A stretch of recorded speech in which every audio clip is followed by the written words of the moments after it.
Strategies. We're a security company located in New Jersey on the border with New York. And with me are my two associates, Michael Glasser, who made his presentation on physical security, and Jeff, who only goes by the name of Jeff. You're the Fed. Yeah, you're the Fed. I'd like to go over some of the things that people should be aware of concerning doing sweeps of telephones for wiretaps and rooms for bugs, because a lot of people are not aware of what the reality of the situation is. There are certain types of tools that should be used for sweeps. There's different ways that telephones can be tapped. There's many different ways that rooms can be bugged. There are many different types of people who get bugged and some who don't. There are corporate spies who try to infiltrate your infrastructure. You have to be concerned with the spy shop toys that are out there. You should know what to do if you suspect that you've been bugged or wiretapped. And a successful sweep has to be planned out a certain way. Now, one of the most important things to think about is, why would somebody want to wiretap your phone conversation or bug your room conversation? And the reason is generally because the more valuable the information that you have to somebody, the more valuable of a target you are. So, for example, if you're involved in major litigation and somebody knowing what you're talking to your attorney about would be of value to them, you're a good candidate for somebody to bug you or wiretap you. Many times on a smaller scale, even in family businesses, problems crop up and people are trying to spy on each other. Everybody always likes to be privy to specialized information. So I'll start off by telling you a quick story. A number of years ago, when I got into the business, a woman called me up and she told me that she owned a funeral home with her family. And the family was having a lot of problems with the division of the business and who was going to take over the business from one of their own relatives that were deceased. So she believed that her house was bugged and the phones were tapped, and she called in our sweep team to come in and do the sweep for her. When I went to her house, she greeted me at the door, and I couldn't see any light behind her. I mean, this woman was so big. She was like 4 people of my size standing together. And she was in kind of a questionable neighborhood, but we were there already, so I started talking to her, and we made arrangements for us to take care of the sweep. Make a long story short, we've swept her house, we've checked all of her phone lines. She was concerned that a family member or family members might have been listening in on her conversations for business purposes. Most people don't know that very few sweeps actually turn up devices. Now, I've got a prize for whoever can tell me the number of times the average professional sweep team in percentages, 5%, 10%, 20%, finds a sweep, finds a bug. 1%.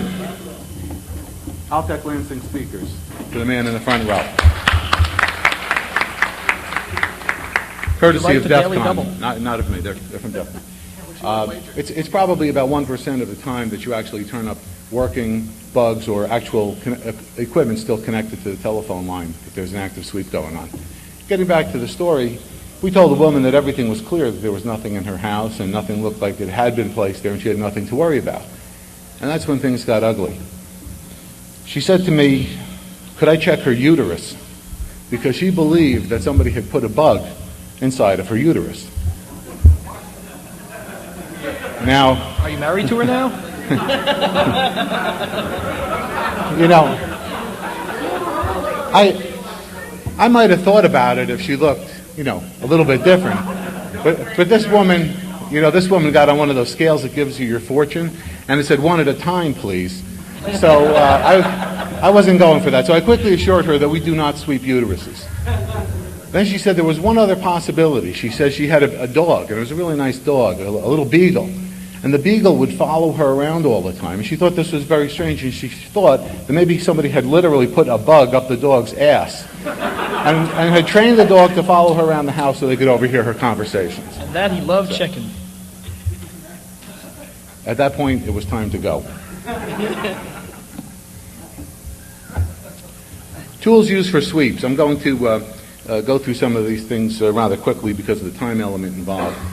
But it's very important that when you hire a sweep team, that the team have the proper tools in order to sweep the premises.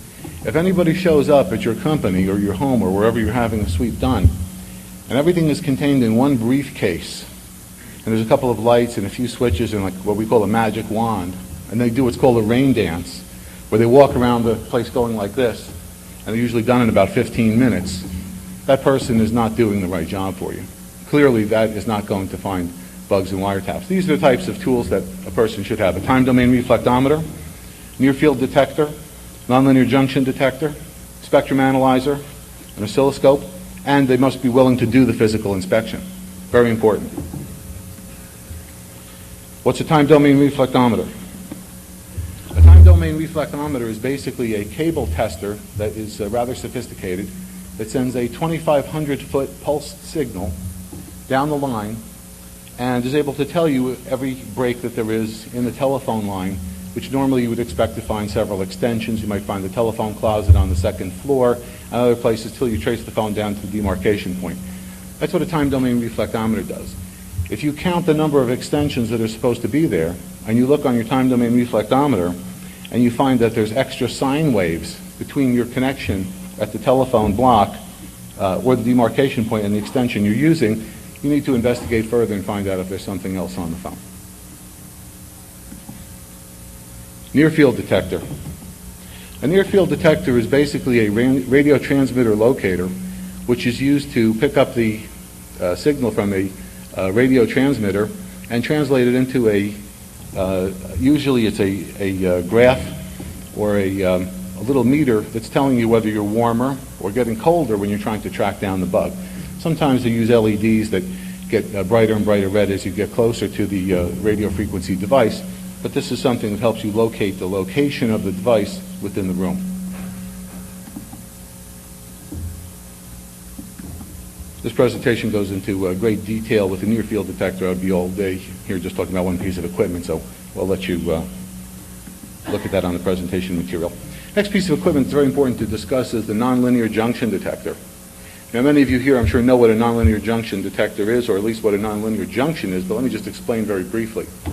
When you're doing a sweep, if you get to the portion of this wall here between the two exit doors, if you're trying to find a device, one of the things that you want to do in addition to a radio frequency sweep is take a nonlinear junction detector and look for, can anybody tell me?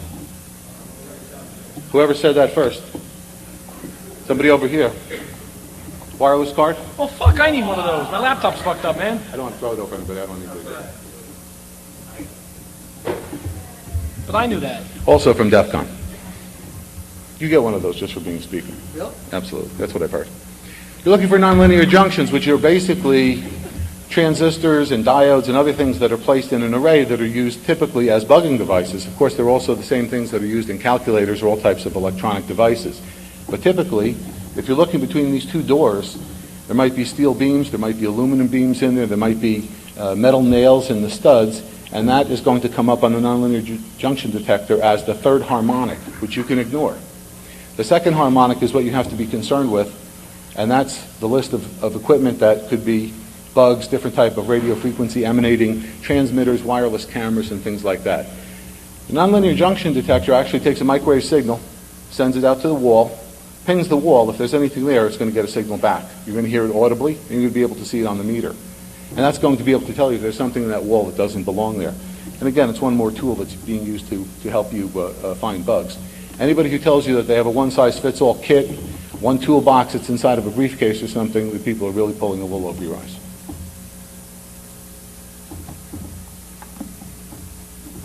Spectrum analyzer. Spectrum analyzer is used to sweep across every band of radio frequency that is known to man. And every couple of years, somebody puts out a better quality product or better quality receiving antenna that receives a higher and higher frequency that many people may not be used to. A couple of years ago, it was unheard of to have anything over 5 gigahertz. Today, that's nothing. So spectrum analyzer is going to sweep from the very lowest of radio frequencies to the very highest. And in this way, you're going to be able to audibly listen in and hear every single sound that's in there. Well, that means you're going to be listening to a lot of things, because we know at any one time there's many radio signals that you can get. There's AM signals, there's FM signals. Although I noticed in Las Vegas there aren't really quite as many radio stations as we have back in New York. In New York, it goes from dial to dial. In Las Vegas, there aren't quite as many. But this room at any one time is flooded with RF energy. Everybody in here probably has a cellular phone, a wireless card, a pager, and many people have all three. Yes, sir? Typically 40 gigs. Would you like a business card, sir? I have contracts back in my room. The spectrum analyzer, though, when it's coupled with a program that was designed by a company called Information Security Associates located in Stamford, Connecticut, they have a program that you put onto your laptop, connect to the spectrum analyzer, and it does all the work for you. It really separates all of the signals that are airborne in the room, and might be harmless signals like radio and television signals and normal broadcast and things of that nature. And it separates for you any suspect frequencies that are unusually strong or frequencies that you could look at more closely. Then by listening to your headphones and putting in a known sounding device, you can find out if there is some type of bug or transmitter hidden in the room. Oscilloscopes. Always handy to have. Always handy to have oscilloscopes, because many times when you're doing a sweep, you find things and you have no idea what they are. You might find a box that has some flying leads coming off of the back of it. You have no idea what it is. So between an oscilloscope and an amplifier, you can test anything that you find and make sure that it's not a bug or a wiretap or any other type of eavesdropping device. Although I would say don't try this at home, because for many people they have no idea what 110 volts are or 220 volts. And there have been people who've really gotten themselves in a lot of trouble by connecting devices to very high-powered electricity, and they find out the hard way that it really wasn't a bug or a wiretap. Physical inspection. This is probably the most important part of a sweep, and it comes down to the human element. It comes down to having experience in dealing with these types of things. And it comes down to being willing to get dirty. If we were to do a sweep of this room, we would have to get on pretty high ladders and open up every ceiling tile and go through the entire suspended ceiling in order to properly check, because all of the technology can tell you if something is radiating, it can tell you if something is on now, but it doesn't mean that there isn't something up in the ceiling that's turned off, and as soon as the sweep is over, somebody isn't going to press a button and turn it back on so it starts transmitting again. So it's very important to do the physical inspection, and you need a couple of people to do it. To sweep a room of this size before a board meeting, you would probably need to have 6 to 8 technicians to really cover the room carefully, and you have to check everything. You have to take off the electrical outlets, and you have to test the electrical outlets for, what are we looking for? No, electricity is not the answer. We hope there's electricity in the power lines. Looking for something a little different. What is it? Infrared, you said? Infinity transmitter? No, that's on a telephone. That's it. Who said that? Come on up here. You better not be giving them a cup of Carrier current, also known as the baby monitor. Sorry?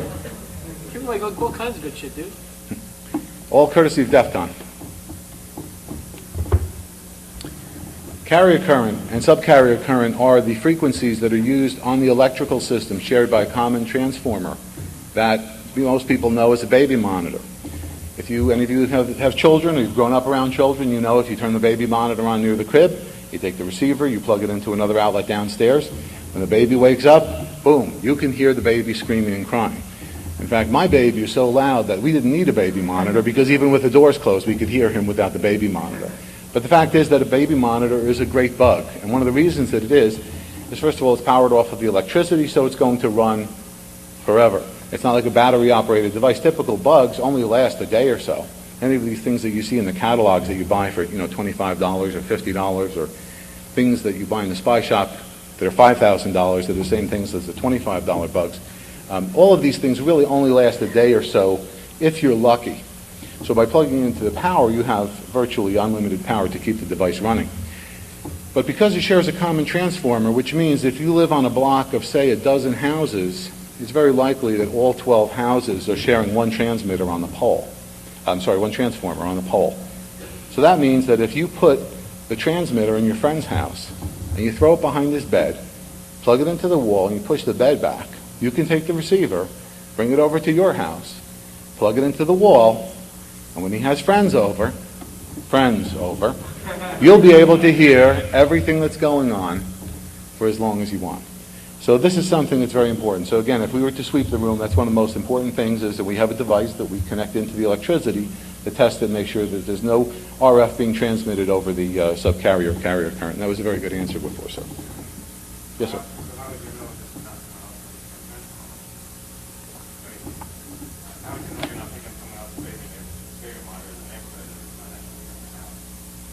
You mean in your own house?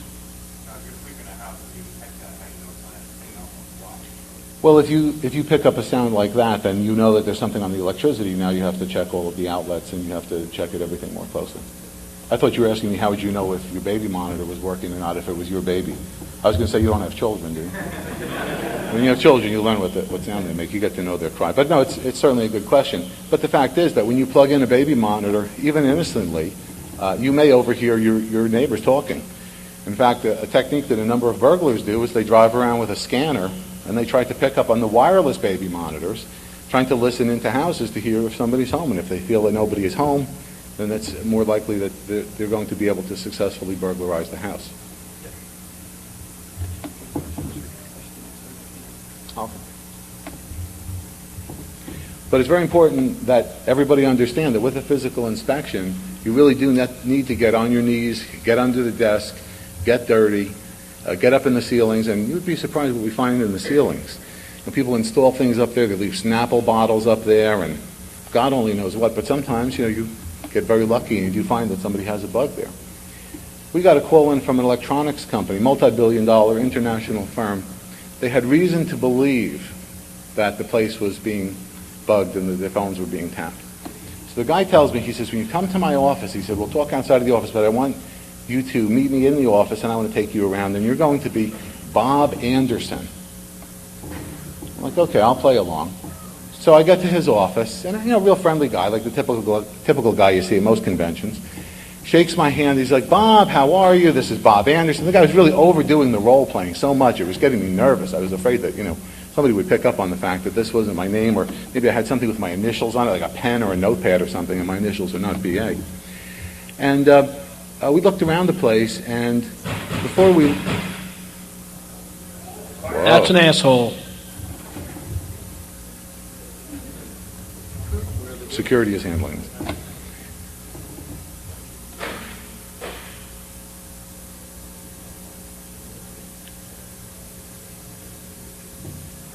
So as we walked around the room in this multi-billion-dollar, that's billion-dollar with a B, company's office, I saw little black boxes put onto the ceiling with Velcro. And as I walked around from room to room, and the ceilings weren't like this, they were pretty much 9-foot ceilings, typical of many offices. They're little black boxes with little telltale holes pointing down in key places, like the president's office, in the conference room, in certain hallways, even in the bathroom. And this is without bringing any electronic devices or any sweep teams or anything else. This was just my initial walkthrough and meeting with the client. So we went off premises to talk about this, which is really the way you have to do it. You can't obviously talk about a bugging problem in the area that might be bugged. But you'd be surprised at how many people call our office, and the first question I say to them, are you calling me from the telephone you think you have a problem with? And everybody tells me the same thing. Yeah, I guess I am. Is that okay? It's not okay. You have to call me back from another phone. You have to be in another area, preferably a digital cellular phone, preferably not even in your own car. Maybe a public phone someplace is probably a better suggestion. As we're looking around when we came in with our sweep team, we found out that somebody had placed all of these bugs up in the ceiling all around the room. They were just very simply microphones going to an amplifier, going back to a tape recorder. And who was doing all the bugging? Because that's the fun part of finding the bugs, is finding out who put it there. After all, just finding the bugs isn't good enough. You have to find out, you have to at least try, find out who put the bug there. Well, it was their tenant, a multi-million-dollar with an M electronics firm that had bugged the office. And they had also attached a telephone tape recorder and a butt set to the telephone system in the building, which they had control over, the demarcation point where the phone system came into the building. And clearly they were listening in on conversations. They were listening in on telephone conversations as well.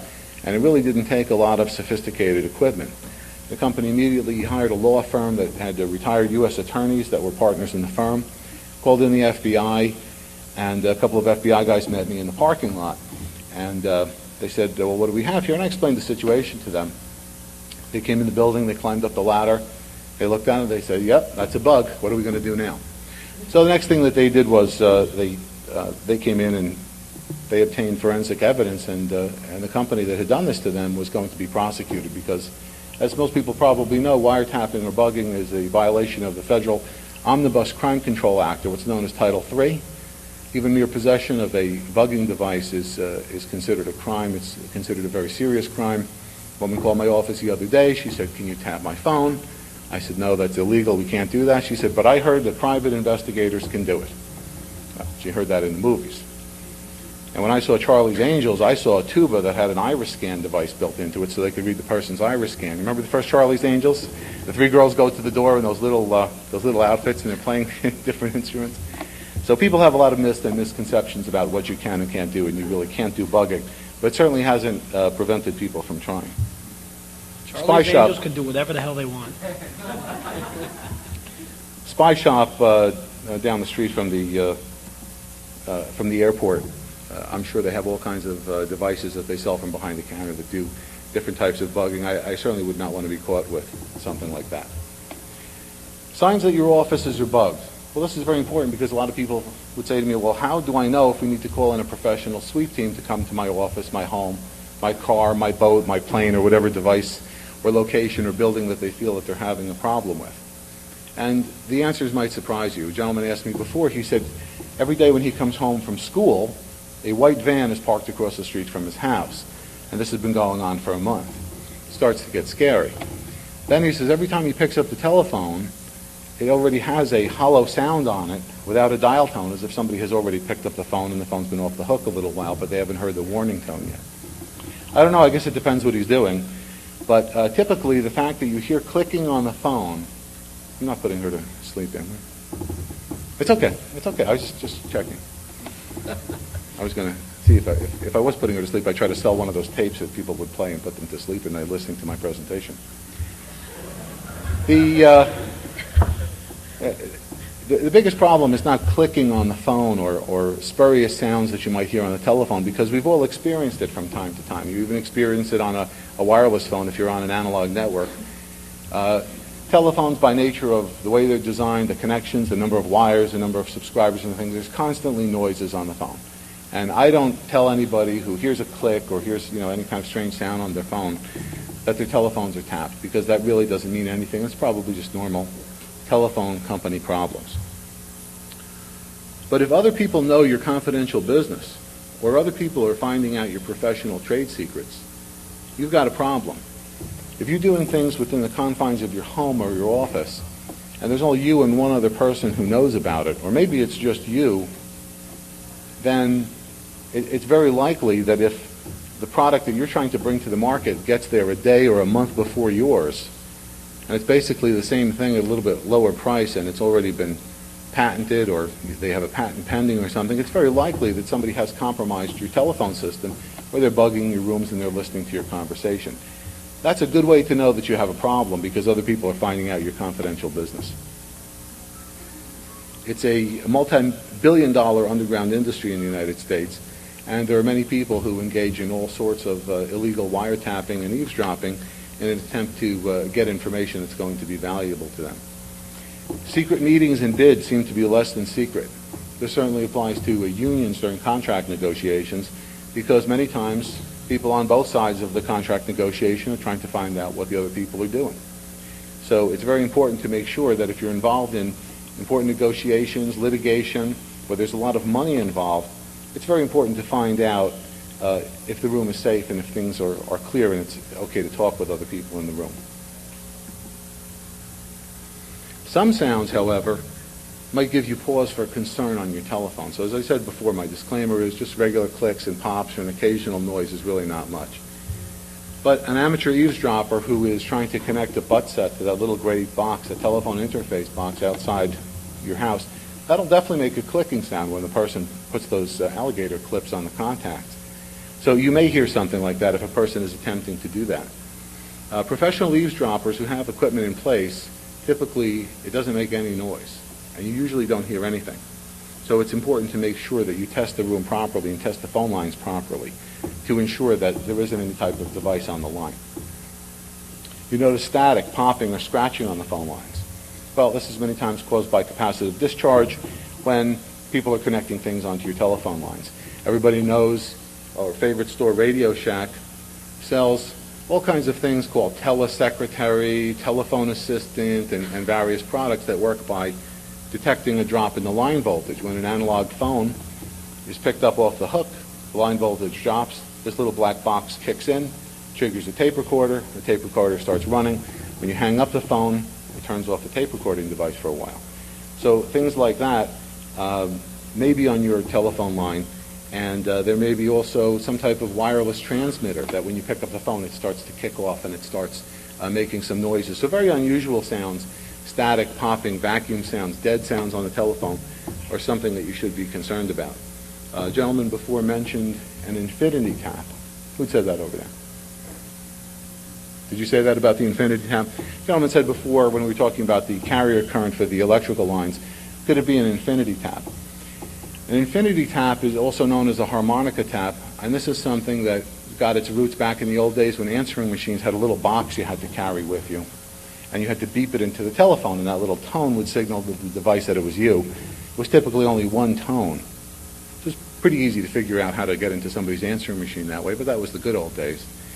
And that little box would trip the infinity transmitter to start transmitting your conversations from the phone line to the eavesdropper.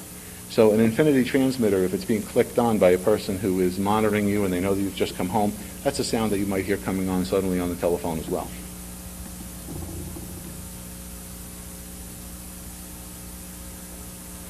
If sounds are coming from your phone's handset when it's hung up, I would say you probably have a big problem.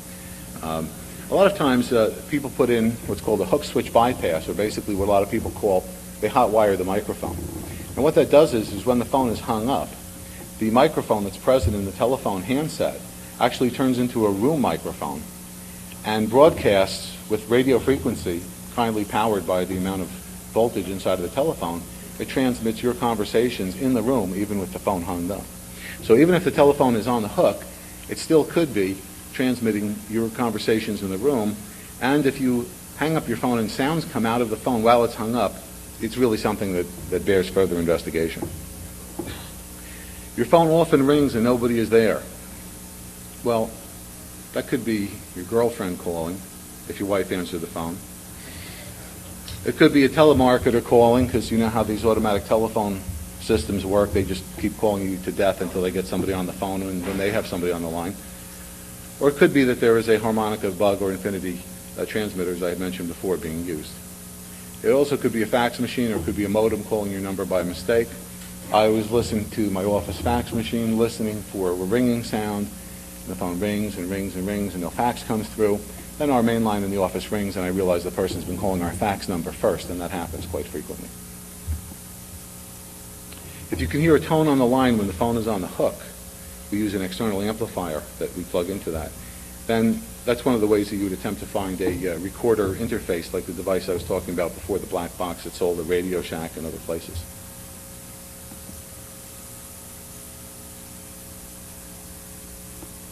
Your AM or FM radio has suddenly developed strange interference.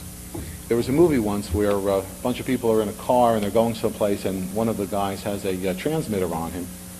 And as they're tuning the radio in the car, they're listening to a station, all of a sudden they start getting all of the feedback and hearing noise because somebody in the car was wearing a transmitter. And many cheaper transmitters, especially the types that amateurs use, do broadcast on either the very low end or the very high end of the FM band. So just by fooling around with your radio, you may be able to pick up an amateur's bug that's transmitting on the FM band. You may find parts of the band that are very quiet, and that might indicate to you that there is a transmitter nearby that's actually overpowering, 99X or whatever the big radio station is out here. And it's so powerful in a small area that it can actually overload your radio and be much louder than the commercial stations that are on there. But if your AM or FM radio starts acting very strangely, it might be worthwhile to find out what's going on.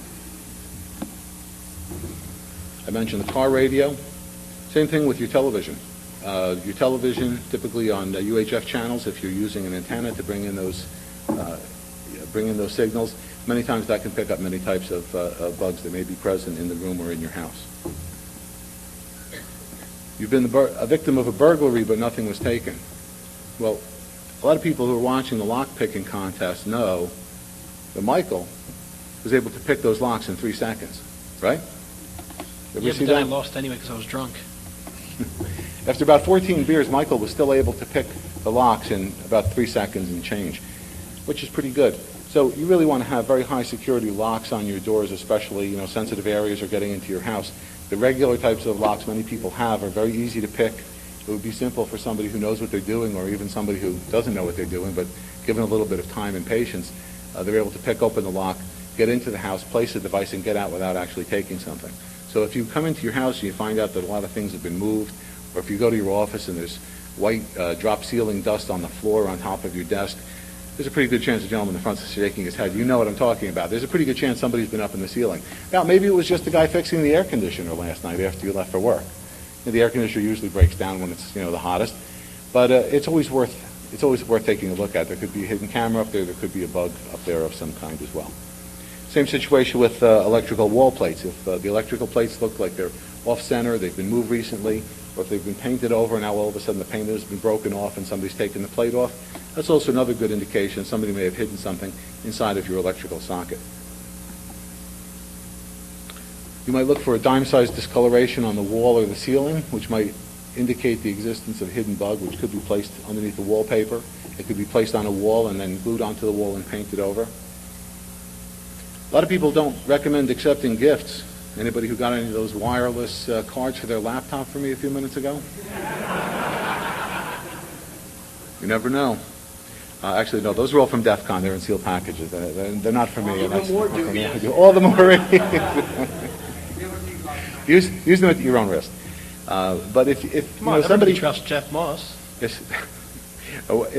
somebody has given you a desk radio, an alarm clock, a lamp, a TV, a boombox, CD player, and so on, there is the possibility that device may contain some type of bugging device. And you may really want to check it out before you accept it and put it on your desk so that you're broadcasting your conversation to the person. A lot of people don't realize how easy it is to bug somebody and how easy it is to record conversations or overhear what people are saying.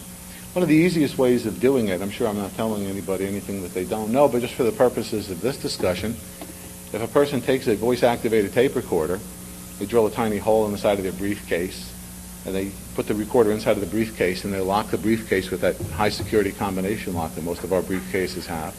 You could go to a meeting and inadvertently leave your briefcase behind. So if I'm the first vendor... Excuse me? You've been watching Seinfeld. And actually, I never saw that episode. Really? Yeah, George left the If you leave a briefcase and the briefcase is closed, people might try to open it. Most people wouldn't even try, or if they did try, if it was locked, they probably aren't going to be able to get past that lock. That would record whoever's coming in after you. So let's say you're trying to sell something to somebody, and your appointment's at 10 o'clock, it's over at 11. Your competitor comes in at 11. Your next competitor comes in at 12. At 1 o'clock, you call up the person you had the appointment with, and you say, you know what, I forgot my briefcase. Can I come by and pick it up? And you can come by, and you can pick up your briefcase, and you would have overheard the conversations and prices and proprietary information that your competitors had given to people. It's completely illegal to do that, just so everybody knows.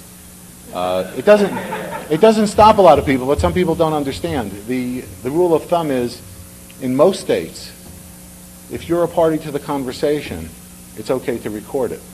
If you're in the room, it's okay to record it. But there are some states, like Maryland. Anybody ever heard of Linda Tripp? No, I don't have any more prizes to give out.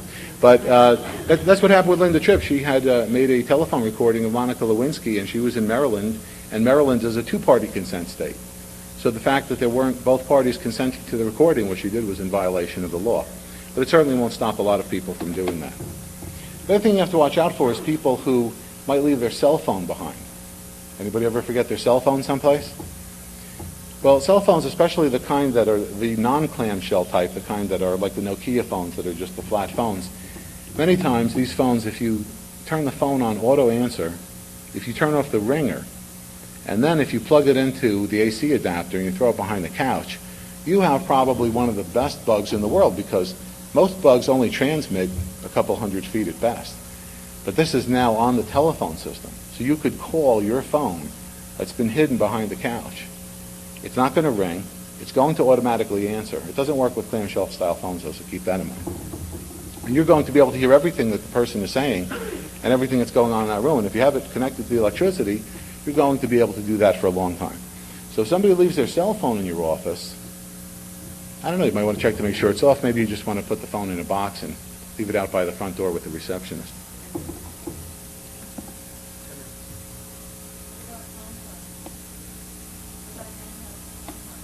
What about handheld? Like a Palm Pilot or something? Oh, yeah, absolutely. I mean, a lot of the devices come with recording devices built into them. A lot of phones, I have a Motorola phone, and that phone has a built-in recording device that lets you record up to maybe 2 minutes of conversation on the chip in the phone. So anything that's electronic certainly has the capabilities by knowledgeable people to adapt it and make it into a recording device or a transmitting device. But some of the things just come from the factory like that. Other things you might want to look for in your office is like a smoke detector, a clock, a lamp, or an exit sign. These things are many times placed and they have cameras hidden in them. And the camera could be recording everything that's going on. I had a client who called me, we'll call him Mr. C. And this person has a 190-foot motor sail yacht. I can't even tell you how many tens of millions of dollars that cost. And one day his secretary called me up and she said, you know, we're concerned that the office might be bugged. She said, how much are you going to charge us to sweep the office? This was a long time ago, so let's say I told her it was about $3,000. Next day she called me up, she said it was too much. He couldn't afford it. 190-foot motor sail, $3,000 to sweep the office of a guy who owns many companies and should be concerned about his competitors and other people. 2 weeks later, I get a call back from his secretary again. He's in jail. He was arrested by the authorities for various types of racketeering and things like that, and he thought he was being very slick. Now, a lot of people will say to me, if there is a Title III wiretap, are you able to find it? And the answer is basically no. If the wiretap is coming from the central office or a wiretap nest and it's outside of your office, there really isn't any way for anything that anyone has that I've ever even heard of to detect that. And if anybody tells you there is, find somebody else because it just doesn't exist. However, in his office, because they called us to do a sweep-in post-arrest of Mr. C, what we found was that over his desk there were cameras installed to read everything that was being written down on his desk, because what he used to do, thinking he was very slick, was he would write a note on a yellow piece of paper, leave the cash, by the mailbox, and he would slide it across to somebody sitting on the other side of the table. And the camera that was about 6 feet above his desk picked up everything that he had written down. So sometimes, in the case of a law enforcement wiretap or law enforcement bugging, there's also hidden microphones that are picking up conversations in the room. So that has a presence, that has radio frequency energy that could be detected in the location. There could be cameras there, again, physical objects that are in that room that could be detected as well. However, if there's nothing like that there and it's just coming from the central office, and that's usually the most common type of Title III wiretap from law enforcement, we can't find it and nobody else can. Yes, sir. When you do find something like that, first question is, how do you, is it distinguishable from, is the central government distinguishable from when it is? And then if you do figure it out from government, do you leave it there, or? That's a very good question. The gentleman asked if the equipment that we find, if it's a government wiretap, is it distinguishable from the commercial quality or private investigator or spy shop type of bugging devices. Usually it is. It usually is distinguishable. For example, the federal government uses those NAGRA recorders, very expensive recorders. Maybe some people are familiar with them. They use some devices that are typically more technical than what you might find at the local Best Buy or Radio Shack for tape recording. But now you get to the biggest part of the question is, what do you do if you find something there and the person is under some type of government surveillance? Well, from our standpoint, the first thing we try to do is know who our clients are. We typically work for large companies, and we work for corporations that are really looking to protect themselves from their competitors or people trying to eavesdrop on them. But we always get calls from guys who, have strange accents, and they look like they would be a cast member for a walk-on part in The Sopranos, calling us up and having us meet them at their body shop or at a place like Bada Bing or something like that. And those are always the nice appointments. We don't get too many of those. And the person will assure me that they have no concern of government monitoring of what they're doing and that they run a clean place and everything else. 5 minutes into the conversation, you find out that their cousin got in trouble for something, and did 20 years and this and that. So, we don't seek that type of client out. If a person is under government surveillance, if a person is under the surveillance of law enforcement, then they really have more problems than we can help them with. Just as a follow-up to the rest of your question, I believe that if I was to find a wiretap or a bugging device and I knew or had reason to know that it was placed by law enforcement, my removal of that would probably be considered obstruction of justice. And you know what? For the price of the sweep, it's just not worth going there. You can show the person that it's there. I mean, you're doing a diagnostic test. If the person disconnects it, I guess it's at their own risk. It's really not something that, as a corporate person or as a security person, you really want to become involved with, because it could mean a lot of trouble. Is there another question over here? Yes, sir. Would a baseline analysis of the phone communication feature upstream test? So you got a go reading and then maybe tap later, like upstream switch tap or It's a very good question. The gentleman asked if you were to take readings off of the telephone and come away with certain baseline readings in terms of voltage and other signs of how the telephone is working, would it indicate the possibility of changes to those readings when the test is made in the future? Would that mean that the phone may have been tapped? And that's exactly what we do. In most cases, we store all of the information from our readings, whether the readings are radio frequency readings from the room, and that spans, of course, many, many hundreds of, if not thousands of frequencies, readings on the telephone, voltage, and things of that nature, and all of that information is stored. Usually big corporate clients call you back frequently to do sweeps. It may be done on a quarterly basis if we're lucky. We may get it done every year when they're having an important board meeting or something like that. But certainly making a comparison helps you do the sweep much more efficiently and helps you identify any types of problems that might exist on the phone. Yes, sir, in the blue shirt. If you find an RF device that's transmitted, how do you determine who's going to be on the other end? Do you have to have a camcorder? There has to be something nearby to the person or the device recording it. How do you determine where that is? Like you find an RF transmitter here, you know it's probably on the park. How do you find the other end? It's a very good question. The question is, how do you identify, if you're dealing with a wireless device, how do you identify who put that device in? How do you trace a wireless device? And the answer is that it's difficult to do. There's no scientific way of tracing where that device is coming from. But, there are a lot of clever people here. And I know from talking to a lot of you that I've met that there are a lot of people who could probably figure out some pretty good ways of finding out who put that there. I guess it really depends on what you're doing. A quick example would be you find a bug in your house and you're going through difficult marital times. So chances are it's probably the husband or wife that put it there. Where's it going to be? It's typically in the basement. If it's a wireless device, it may be connected to a receiver in the person's trunk of their car. You have to look around a little bit, and certainly no sweep is complete without going outside the building and around the building looking for other devices like that. But certainly tracking down a transmitting device and who put it there is difficult. But if you do find one, you want to handle it carefully. You might want to put it in a plastic bag like the police would handle any type of forensic evidence in case you get to the point where you're trying to prove who put it there, and it's a question of fingerprints and issues like that. But it can be done. It can be done.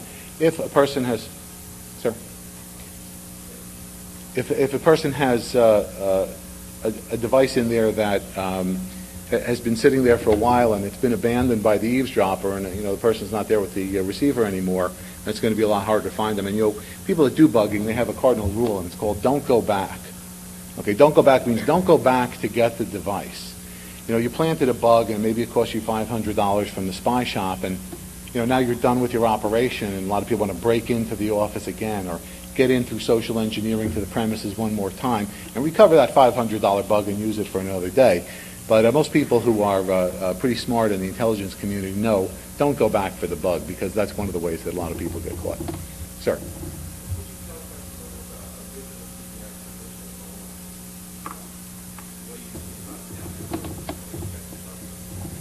Well, a PBX system, of course, is a much more involved telephone system, and it has a lot of features built into it that make it more difficult for someone to tap, because the PBX itself, the private branch exchange, the box that's downstairs in the telephone room, is acting as a decoder for all of the information, which is digital.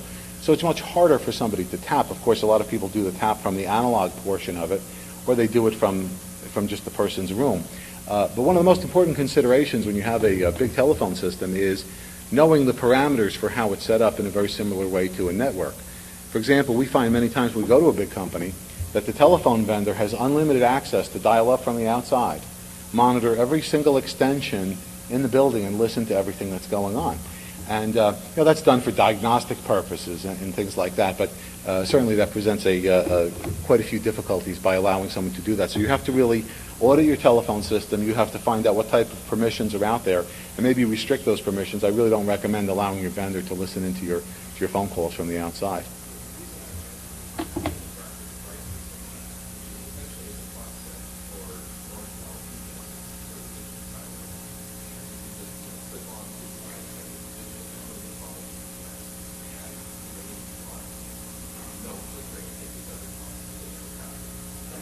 It's certainly something that you would have to watch out for, and people are always inventing new things. I've been given the get the hell off the stage sign, you're done talking, so I want to thank all of you for your attention, and certainly if you have any questions, I'd be happy to answer them on the side.